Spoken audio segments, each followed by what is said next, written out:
Bonjour à tous et bienvenue dans ce webinaire GeoGrandTest consacré à la mise en ligne des données géographiques. Je suis Antoine Richard, chef de projet SIG à la région Grand Est, et ensemble aujourd'hui nous allons découvrir comment connecter vos logiciels SIG à GeoGrandTest. Au cours de cette présentation, nous verrons deux principaux logiciels bureautiques SIG, il s'agit de ArcGIS et de QGIS. Pour introduire ce webinaire concernant la réutilisation des données géographiques de GeoGrandTest, nous allons tout d'abord faire un bref rappel. GeoGrandTest est une infrastructure de données géographiques à échelle régionale. L'un de ses principaux objectifs est de faciliter l'accessibilité, le partage et la réutilisation des données qui sont publiées sur la plateforme. L'ensemble des composants techniques de la plateforme GeoGrandTest respectent les standards en matière d'interopérabilité de l'information géographique. Par exemple, le serveur cartographique diffuse des flux de données dans les formats de la norme OGC, c'est-à-dire les formats WMS, WFS et WMTS. L'une des vocations principales de GeoGrandTest est donc de centraliser et de diffuser les données. En effet, de très nombreuses données géographiques sont hébergées directement sur la plateforme GeoGrandTest ou alors sont référencées par un système de flux et de moissonnage. Aujourd'hui, la problématique qui nous intéresse, c'est comment connecter ces logiciels SIG bureautiques à la plateforme régionale pour réutiliser les données de GeoGrandTest. La présentation d'aujourd'hui s'articule donc en trois parties.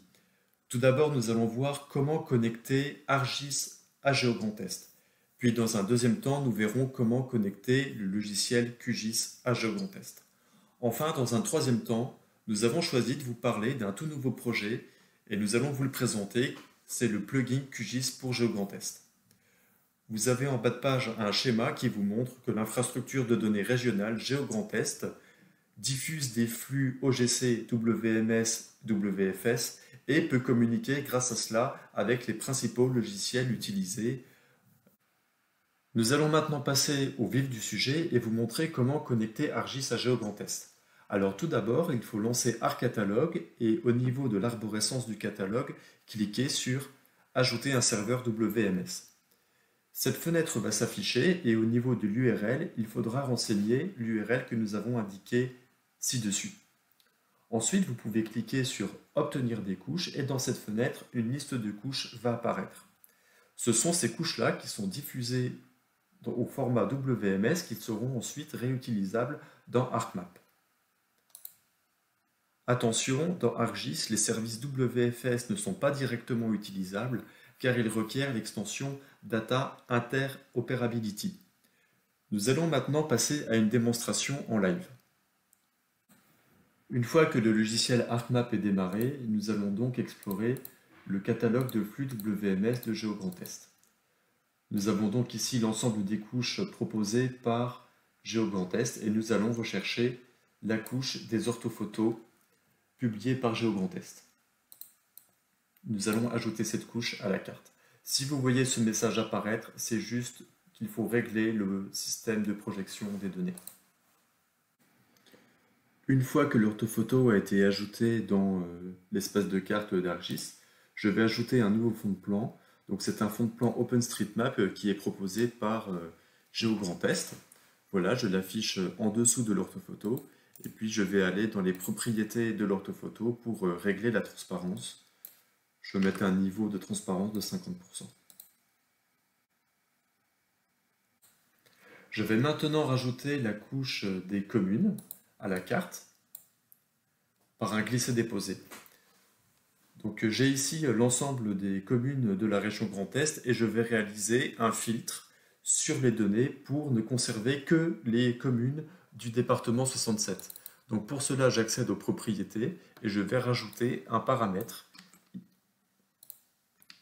ici qui est un filtre sur les données attributaires, par exemple les communes qui ont le code département 67. J'applique le filtre et je remarque ici dans la carte que toutes les autres communes ont été filtrées, donc elles ont disparu et seules sont conservées les données du département 67. Pour maintenant agrémenter cette carte par une autre donnée, je vais ajouter la couche qui contient des données sur la qualité de l'air. je l'intègre dans la couche. Voilà. Donc elle se superpose bien aux autres données et ce qu'on peut voir, c'est que ArcGIS gère très bien les données au format WMS qui proviennent de GeoGrandTest. Nous venons de voir comment ArcGIS peut consommer des données provenant de GeoGrandTest au format WMS. Et nous allons maintenant voir comment ArcGIS peut, à partir d'ArcGIS Server, publier des flux WMS. Je vous ai mis ici un lien vers la rubrique d'aide en ligne d'ArcGIS Manager pour paramétrer un service.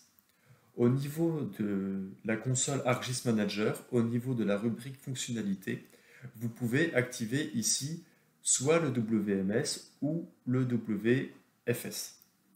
Vous retrouverez alors ici dans l'API REST deux options supplémentaires concernant les flux WMS et WFS. J'ai rajouté en bas de page deux exemples sur des URL avec les options concernant le WMS et les flux WFS. Dans cette deuxième partie de la présentation, nous allons maintenant montrer comment connecter le logiciel QGIS à GeoGrandTest. Tout d'abord, il faut créer une connexion dans le gestionnaire de sources de données. Donc vous ouvrez le gestionnaire de sources de données, vous allez ici dans l'onglet WMS, WFS, et puis vous pouvez taper ici cette URL. Je vous ai rajouté ici toutes les URL disponibles pour les flux WMS, WFS et WMTS. Une fois que vous aurez fait ceci, une liste de couches va apparaître dans le gestionnaire de sources de données, et ces couches-là, vous pouvez les utiliser directement dans QGIS. Nous allons maintenant passer à une démonstration en live de QGIS. Une fois que le logiciel QGIS est lancé, nous allons ajouter des données ici dans le Data Source Manager. Et pour faire cette présentation, je vais utiliser des flux WFS publiés par la région Grand Est. Donc je me suis connecté au flux WFS et ici j'ai la liste des données disponibles. Je vais chercher la liste des communes et l'ajouter à la carte. Voilà, il y a un temps de chargement. Grâce aux données WFS dans QGIS, nous pouvons aussi accéder à l'ensemble des informations attributaires en faisant un clic droit, ouvrir la table d'attributs. Voilà, la table va s'afficher et donc nous avons accès à l'ensemble des données attributaires de la couche commune et puis nous avons aussi accès à l'ensemble des fonctionnalités de requêtage et de filtrage des données disponibles dans cette barre d'outils. Alors nous allons maintenant passer à la troisième partie de cette présentation qui concerne le nouveau projet plugin GeoGrandTest pour QGIS. Au niveau du contexte, lors du comité technique du 23 janvier 2020, il y a eu l'émergence d'une nouvelle demande des adhérents GeoGrandTest qui est de faciliter l'accès aux données environnementales. Nous avons donc recherché un outil et nous en avons trouvé un qui est réalisé par la société NeoGéoTechnologies pour Géo-de-France. Alors la plateforme Géo-de-France, c'est un petit peu la cousine de GeoGrandTest puisqu'elle utilise la solution GeoOrchestra et puis QGIS. Donc nous avons pu récupérer le code source de ce plugin et puis nous l'avons adapté, puis nous l'avons partagé sur un dépôt GitHub. Alors les objectifs de ce projet, ils sont de disposer d'un plugin QGIS GeoGrandTest open source pour faciliter l'accès aux données de la plateforme, on ne se limite pas aux données environnementales, et puis faciliter la réutilisation des données par flux WMS, WFS. Alors vous voyez sur l'impression écran de droite, en fait, ce plugin, c'est une arborescence qui est organisée avec des niveaux de répertoire, de sous-répertoire, et puis des couches. Voilà, ça permet de classifier les données, ça facilite l'accès aux informations géographiques. Alors, comment installer ce plugin? Donc, vous pouvez trouver et installer ce plugin par vous-même directement dans le dépôt principal des extensions de QGIS. Donc, nous avons réalisé une notice d'installation et d'utilisation que vous pouvez trouver sur l'hyperlien de cette présentation. Et vous avez ci-dessous une impression écran du logiciel QGIS. Donc, dans l'onglet toutes les extensions, ici, vous pouvez taper le texte Géo. Et vous trouverez donc le plugin Géo-de-France.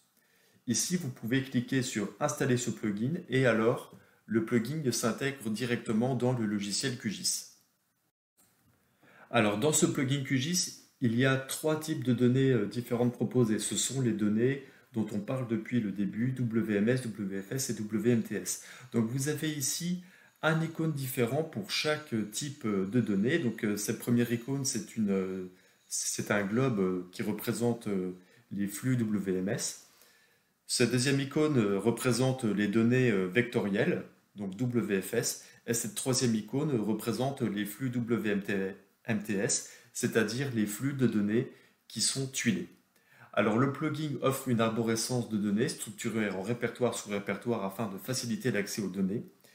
Les données sont prêtes à l'emploi pour les utilisateurs, c'est-à-dire ça ne requiert aucune technique. Il n'y a pas de nom de serveur, il n'y a pas de paramétrage compliqué en fait. Vous faites clic droit, intégrer dans la carte et vous pouvez utiliser directement les données.